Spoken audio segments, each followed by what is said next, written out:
ओम जय जय जय नमोस्तु नमोस्तु नमोस्तु नमो अर्यंताणम नमो सिद्धाणम नमो आर्याणम नमो वज्रायणम नमो लोहितवेसाणम ओकारं बिंदु संयुक्तं नित्यं ध्यायन्ति योगिनः कामदं मोक्षदं च ओंकाराय नमो नमः।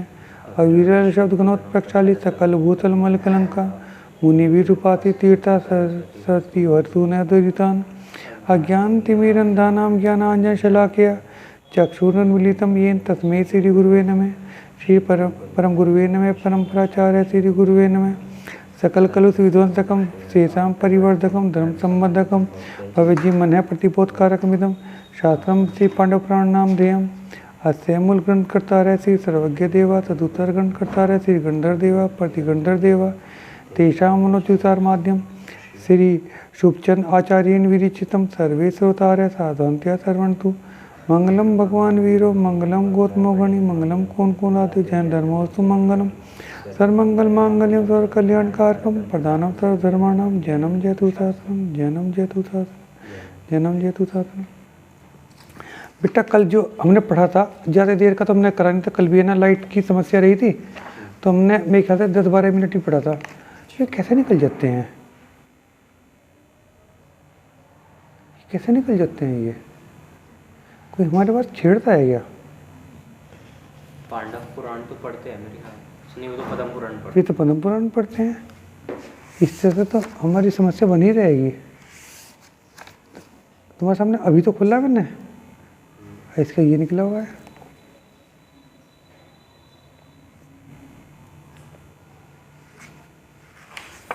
एक छोटा सा निशान लगा के जाता हूँ मैं बस, फिर से क्या ना एक निशान तो हाँ यही होगा, हाँ यही था।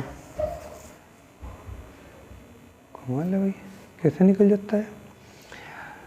कल हमने 10-12 मिनट के स्वाध्याय करा था, कल तो हमने वहीं पर करा था। तुम्हें देखा होगा कि कल कितने अंधेरे में करा होगा। कल मैं आया कल हाँ वो कह रहा नहीं मैं कह रहा अब तो तुम्हें देखा होगा कितने अंधेरे में करा होगा कल, क्योंकि हम बैठ चुके थे तो फिर हम उठ के नहीं गए थे। हमने फिर जब तक पढ़ा गया हमने तब तक पढ़ लिया। फिर हमें यूँ लगा कि कभी हमारी सरस्वती स्तुति हमारी बीच में रह जाए तो हमने फिर बिफोर टाइम ही 10-12 मिनट के बाद ही हमने सरस्वती स्तुति कर ली थी।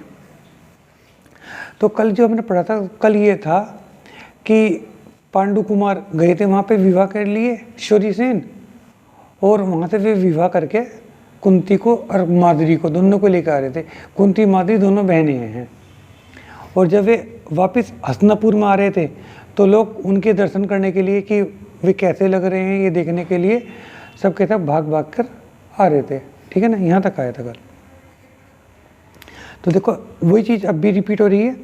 कोई स्त्री दर्पण में मुंह देख रही थी, वह दर्पण को लिए ही बाहर आ गई। उसको दर्पण लिए हुए देखकर लोगों को भ्रम होता था कि कहीं वह उसका हाथ तो नहीं, ऐसा नहीं है। थोड़े से ऐसे ही बोल रहे कि ना दर्पण को लेकर आई, इनको उसका हाथ ऐसे ही तो ना हो, ऐसे लगा था लोगों को। सर वो आंटी और आपकी बात हो रही थी कि वो जो पत्नियों के नाम बताए थे हाँ हाँ हाँ वो उनके थे या उनकी ही सारी थी? नहीं वो क्लियर ही नहीं हो पाया। जब राजकुमार 10 हैं और उसके अंदर स्त्रियां 9 थी, या तो फिर सबकी एक एक होती, या क्या पता कृष्ण जी के पिताश्री की बातें बताएं। हाँ तो फिर अनुमान कुछ भी लगा लो, क्लियर कुछ नहीं है। क्लियर तो कुछ नहीं है ना कि राजकुमार तो 10 हैं लेकिन जो उनकी वधुएं हैं वे 9 हैं, तो कम से कम किसी एक की या तो ना हो या एक की 9 हो, वे कुछ कहा नहीं जा सकता। अपनी तरफ से आइडिया लगाना तो बेकार ही है। और इसी बात को मैं तो टोक रहा था प्रीति को भी कि भाई इसमें ये क्लियर नहीं है, या तो फिर अगर ये लिख देते ना कि क्रमशः, तो क्रमशः भी ये कह देंगे कि हाँ इसके साथ ये, इसके साथ ये, इसके साथ ये, कुछ भी नहीं लिखा वहाँ पे। कोई स्त्री पति को जीमता हुआ छोड़कर भागी, यानी पति खाना खा रहा है वो उसे छोड़कर भाग गई, पर उसे कहीं राजा न दिख पड़ा। मेघ की नश्वरता की तरह राजा का भ्रम सा हो गया। तब वह राजा को देखने की इच्छा से इधर उधर दौड़ती भागती भीड़ने लगी, क्योंकि हो सकता है कि राजा की सफारी निकल के चली भी गई हो, राजा नहीं दिखाई दे रहा था तो वो इधर उधर भागती फिर रही है। कोई स्त्री आभूषण पहन रही थी और वह राजा को देखने के लिए इतनी उत्सुक हो उठी कि उसे अपने गहने गांठे को के संदूक में रखने की भी सुध नहीं रही और उसे जहाँ तहाँ पड़ा छोड़कर वो बाहर आ गई। कोई स्त्री जल्दी जल्दी में गले का हार कमर में और कमर का सूत्र करघनी में पहनकर बेसुध ही बाहर आ गई। ठीक है ना। किसी ने राजा को देखने की लालसा से चित्त भंग होकर भाल पर काजल का तिलक, भाल माथे को कहते हैं, माथे पर काजल का तिलक, जबकि है ना चंदन का लगाएंगे ना माथे पे तो काजल का तिलक, और आंखों में कुमकुम का काजल आँच लिया। ठीक ही है, कामी पुरुष को मनुष्य को कुछ भी विवेक नहीं रहता। कोई भामिनी जी कपड़ा पहन रही थी, उल्टी कचुकी पहनकर कूच से निकले हुए ही पांडु को देखने के लिए आ गई, मतलब कपड़े उल्टे पहन लिए। उसे देखकर लोगों ने खूब हंसी उड़ाई। ठीक ही है ना, कामी जनों को लाज कूच कर जाती है। कोई स्थूल काय स्त्री गाड़ी में बैठती हुई दूसरी स्त्री को, स्थूल काय का मतलब मोटी, दूसरी स्त्री को कहती है, सखी तुम जाने की बहुत उत्सुकता दिखाई पड़ती है, जरा ठहरो, मुझे भी देखने के लिए साथ ले चलो। कोई स्त्री चक्कर खा के गिरने लगी, बेहोशी होकर इधर उधर घूमती फिरती पड़ने लगी। सच ही है, स्त्रियों की एक गति ऐसी ही होती है, वे किसी बात का विचार नहीं करती। कोई स्त्री मार्ग न मिलने पर मार्ग रोकने वाली स्त्रियों को मीठे मीठे शब्दों में कहती है, सखी रास्ता छोड़ दो, मुझे तो महाराज दिखते ही नहीं है। एवं कोई तरुणी मार्ग देने के लिए आगे वाली तरुणी से कहती है, पर वो हटती नहीं है। तब उसे गिराकर चंचल चित होती हुई जल की तरंगों की तरह शरीर को भी चंचल बनाकर फुर्ती से आगे निकल जाती है। सामने वाली स्त्री को गिराकर खुद निकल गई। एवं कुंती और माद्री से युक्त और लक्ष्मी से परिणीत पांडु को देखकर हर्षित हुई स्त्री कहती है कि सखी अगणित लक्षणों वाले सफ़ेद छत्र द्वारा पहचानने वाले पांडु ने इन दोनों स्त्रियों को किस पुण्य के उदय से पाया है।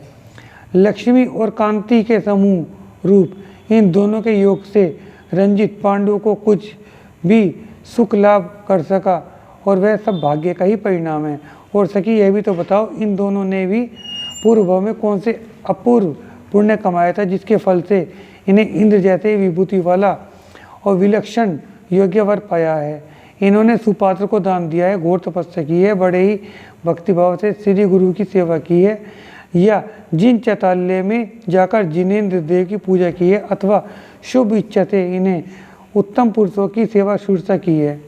इन उत्तम कामों से इन्होंने अवश्य ही कोई काम किया है, नहीं तो इन्हें ऐसा योग्य वर कभी भी नहीं मिल सकता था।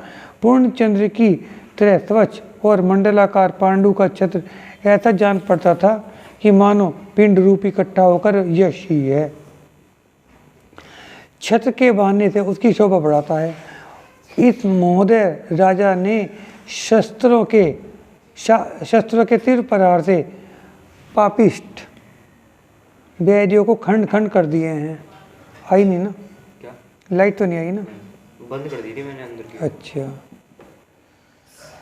इसके समान बलि राजा और कोई नहीं है। इस तरह की भेंट दे देकर लोगों ने पांडु की बहुत स्तुति भक्ति की।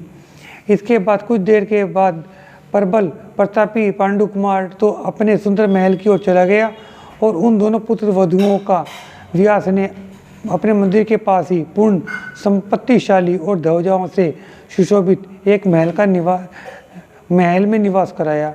बाद में भोगी पांडु पंडित भी उन दोनों प्रियाओं के साथ सुख में रमता हुआ वहीं रहने लगा।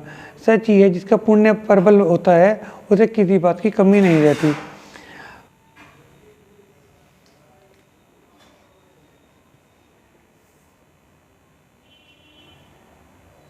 उसके सुगंधित मूल कमलों को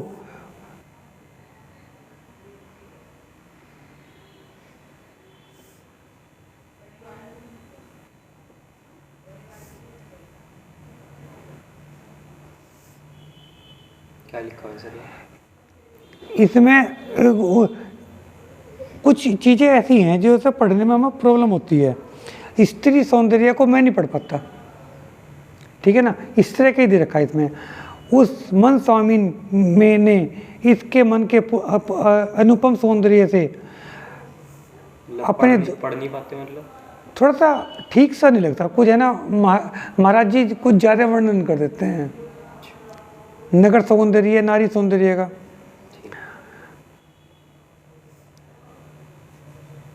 वह उन्हें अपने प्राण ही समझ लेगी। पांडु ने भी उनके साथ स्पर्श कर सुगंध बोलचाल में मनोहर शब्दों का और उसके मनोहर रूप का जैसे अनुभव किया। और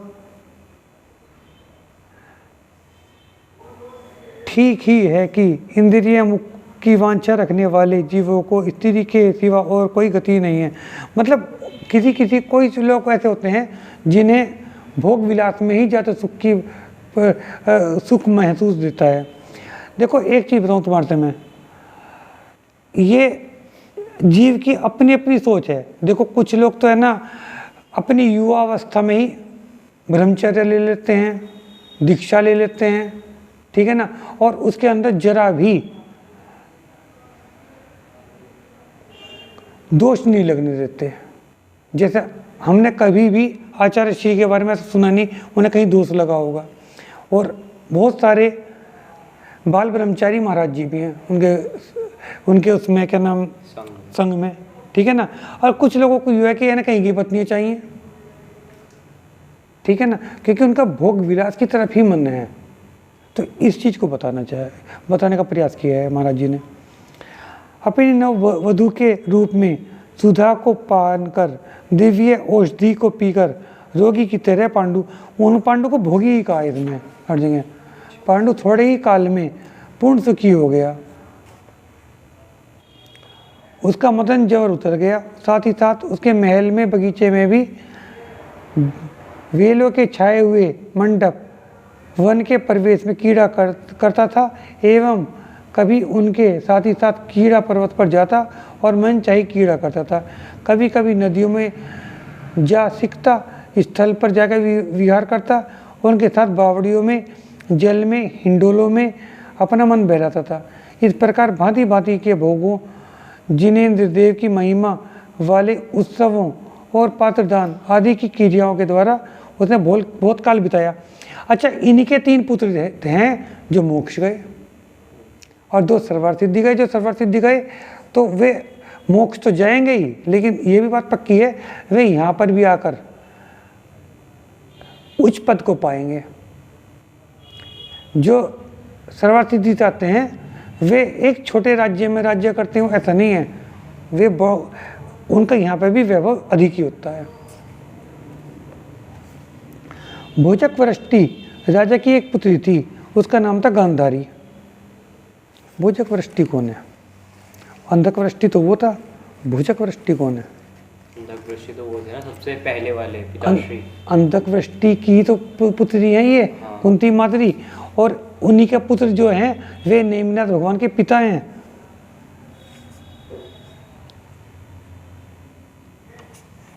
भोजक वृष्टि का, हाँ भोजक वृष्टि भी बता रखा है।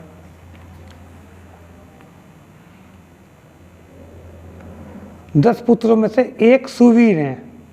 सुवीर का पुत्र, भाई जो 10 पुत्र थे ना, हाँ, उनमें से एक सुवीर है और सुवीर हाँ, जी के पुत्र हैं भोजक वृष्टि। अच्छा रानी लिख लिया, वरना याद ना आता। हाँ अच्छा लिख भी दूँ। गांधारी इन्हीं की पुत्री है। गांधारी इन्हीं की पुत्री है। और गांधारी से किसका होगा? धृतराष्ट्र का। धृतराष्ट्र का विवाह होगा।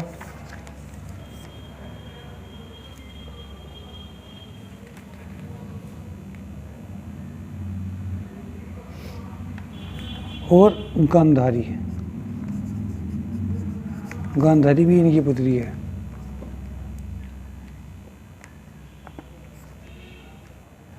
भोजक वृष्टि के जो पुत्र हैं वे उग्रसेन जो हैं वे इनके नाना हैं मेरे ख्याल से, श्री कृष्ण जी के नाना थे ना, महासेन, देवसेन, गांधारी। हाँ गांधारी लिख रखा बल्कि मैं तो।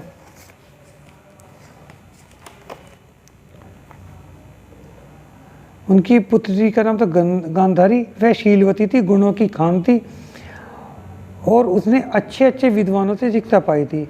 वह अपने मुख से चांद को और नेत्रों से मिर्गी को जीतती थी तथा रूप से रति को भी नीचा दिखाती थी। वह अपनी मंद गति से हाथिनी को ले जाती थी। वह धृतराष्ट्र के साथ ब्याही गई। उसका विवाह आर्ष विधि से हुआ था और ऋषभ प्रभु के निमित्त से जैसे यशस्वती के 100 पुत्र थे, उसी तरह उनके भी 100 पुत्र होने वाले थे। ठीक है ना। इनके 2 पत्नियां थी ना आदिनाथ जी के। हम तो है ना नंदा सुनंदा बोलते हैं, इसमें यशस्वती बता रखा है। तो भरत जी 100 भाई थे, बाहुबली अकेले थे। ठीक है ना। तो कह रहे जैसे उनके 100 पुत्र थे, इनके भी 100 पुत्र होने वाले थे। इसके बाद कुमुदती नाम के देवक राजा की पुत्री के साथ प्रेम से विद्वान विदुर का पाणी ग्रहण हुआ। ठीक है ना। 3 भाई बताए थे ना इनके, पांडु, धृतराष्ट्र और विदुर, है ना। तो जो तीसरा भाई है उसके साथ जो हुआ विवाह कुमुदी नाम देवक राजा की पुत्री के साथ विदुर का पाणी ग्रहण हुआ।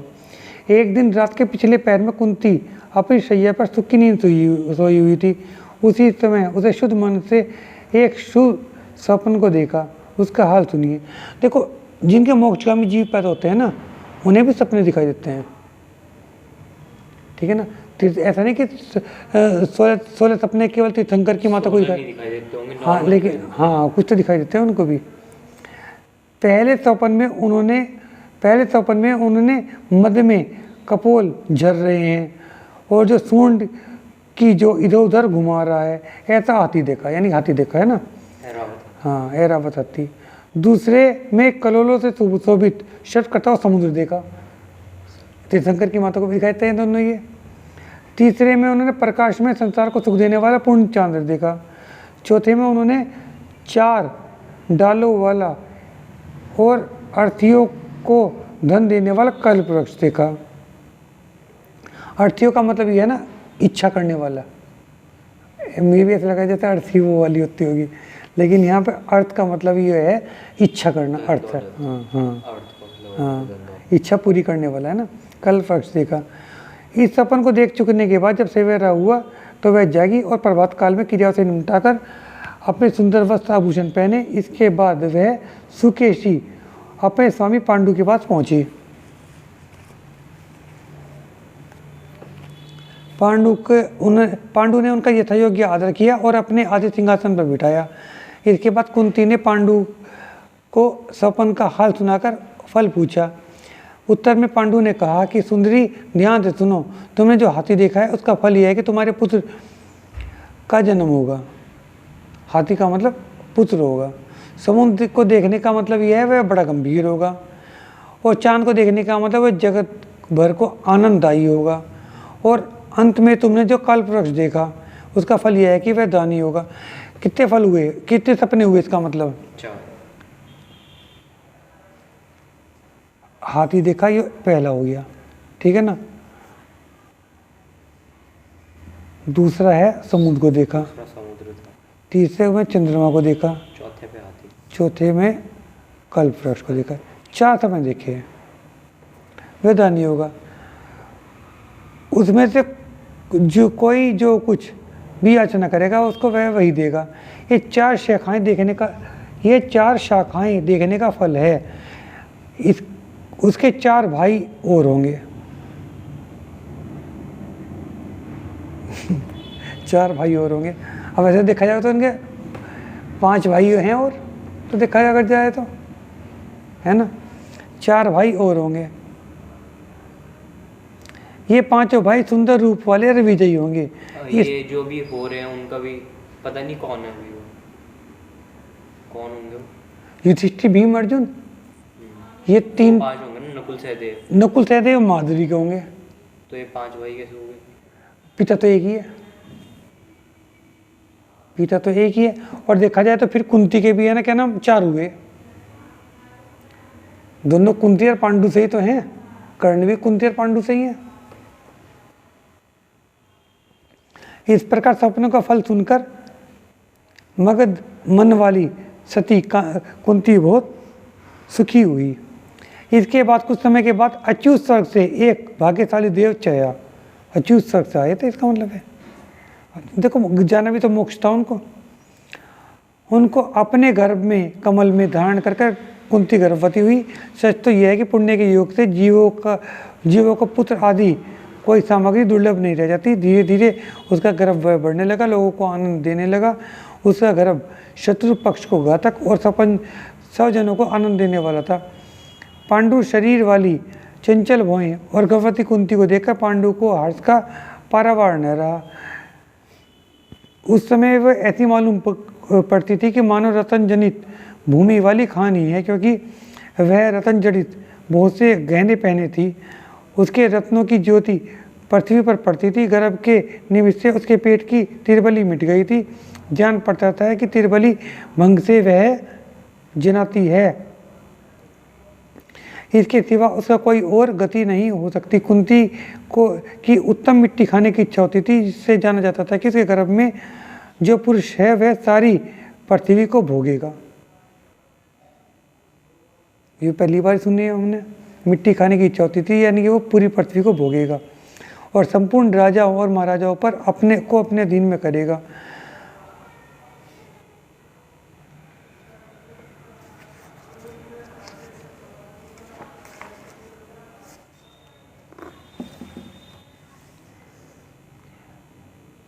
वे अपने सौजन बंधुओं को उन्नति और शत्रु पक्ष की कालिमा को ही जानते थे। उसके मुंह में थूक बहुत आता था। उसे जाना जाता था कि वह लोगों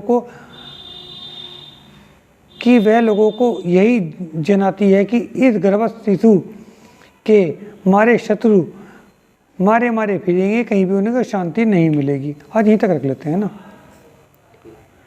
वैसे यहाँ रोशनी की व्यवस्था होनी चाहिए है। निमित्त ज्ञानी निमित्त से बता रहे हैं ना ये सारा। हाँ, निमित्त से पता चलता है बेटा। और निमित्त जो भी थूक वगैरह का बता रहे हैं, निमित्त का ही तो बता रहे होंगे। नहीं, ये तो आचार्य श्री कह रहे हैं। ये जो कह रहे हैं ये तो वे बता रहे हैं जिन्होंने, देखो ये जो लिखी हुई है ना पांडव पुराण, ये संस्कृत में लिखी हुई है। हम संस्कृत तो पढ़ नहीं रहे हैं, ये संस्कृत लिखी हुई है, क्योंकि इससे में हमारा उच्चारण भी गलत हो सकता है और समय भी ज़्यादा लगेगा। इसकी हिंदी व्याख्या हम नहीं कर पाएंगे। तो ये जो शुभचंद्र जी हैं उन्होंने क्या करा, इस संस्कृत की हिंदी रूपांतरण करा।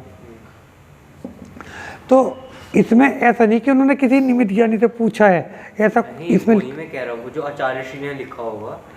नहीं, ये एक कल्पना भी हो सकती है, क्योंकि इन्होंने ऐसा बिल्कुल नहीं कहा कि ना निमित्त ज्ञानी ने ये बताया। ऐसा लग रहा है कि आचार्य श्री कह रहे हैं कि वो ऐसे चल रही है तो ऐसा लग रहा है, ऐसे चल रही है तो ऐसा लग रहा है। केवल ये पता चल रहा है सब इस बात है। तो ठीक है ना, अपनी तरफ से तो हमें अर्थ नहीं लगाना चाहिए। मेरा मानना ये है कि जैसा उन्होंने लिखा है वैसे ही मानने तो ज़्यादा ठीक है। अपनी तरफ से अर्थ लगाने में हमारे से ना त्रुटि हो सकती है, क्या गलत कह रहा हूँ मैं। और इसलिए बहुत बार महाराज जी ये कहते हैं कि ऐसे ऐसे शास्त्र जी को हमें क्या करना चाहिए, बड़े विद्वान से पढ़ना चाहिए। लेकिन वर्तमान योग में ऐसा है भी नहीं, ठीक है ना। या वाणी के ज्ञान से सूझे लोकालोक, सोवानी मस्तक नमो सदा देत हूँ दोख। हे जिनवाणी भारती तो जब दिन जो तेरी शरणा गए सो पावे सुख चैन। जिनवाणी माता की